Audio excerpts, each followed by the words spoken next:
Le groupe FDSOA est un groupe qui a plus de 80 ans, qui est déjà prioritairement un groupe syndical avec la défense individuelle et collective des agriculteurs et qui, au fil de l'eau, au fil des besoins des adhérents, a construit plusieurs services. La comptabilité, le conseil, l'informatique, l'hygiène 5D, la communication, le print, plein d'entités qui ont permis de répondre aux attentes donc, de ces adhérents et chefs d'entreprise. Aujourd'hui, nous sommes un groupe avec 450 élus engagés. Nous avons à peu près 320 collaborateurs, 13 000 adhérents et chefs d'entreprise distincts, 19 000 utilisateurs de services.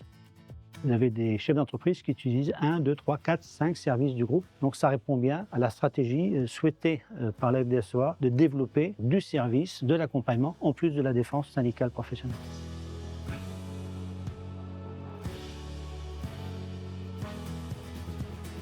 Moi, les valeurs, on m'a toujours dit que ça ne s'écrivait pas sur un flyer ou sur un site internet. Les valeurs, ça se vit. C'est une aventure collective humaine.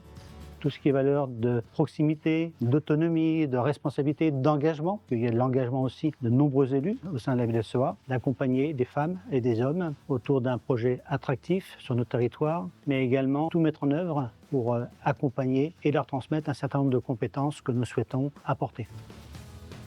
Donc cette dynamique collective, avec l'ensemble des collaborateurs, l'ensemble des élus, nos adhérents, nos partenaires, va tout à fait dans ce sens et cette direction. Moi, ce que j'aimerais bien qu'on retienne, et surtout que les agriculteurs de la Marne retiennent, c'est que le groupe FDSOA est une entité qui est unique en France. Par son dynamisme, ses services apportés, sa défense professionnelle, des élus hyper engagés, départementalement, régionalement, mais surtout au niveau national. On a la chance d'avoir un président qui est secrétaire général de la FNSOA, ce qui est énorme. Je veux qu'on comprenne bien qu'ils ont un super capital collectif, un bien commun qu'il va falloir faire perdurer et puis transmettre aux futures générations.